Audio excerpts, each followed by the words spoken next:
Hi, welcome to this video. We're going to guide you through how to sync Chrome extensions across multiple devices. To sync Chrome extensions across all your devices, sign into the same Google account on each device and verify that your sync settings have the extensions toggle enabled. So make sure to log in with the same account, right? Click the three dots in the top right corner. You're going to see your profile here, and a new window will show up. So hit sync is on button, right? Under sync, you're gonna press manage what you sync.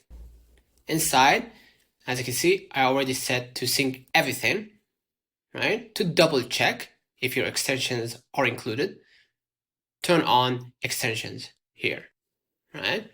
And basically, that's it. Consider liking this video, subscribing, it really helps with the channel. Until next time, see you.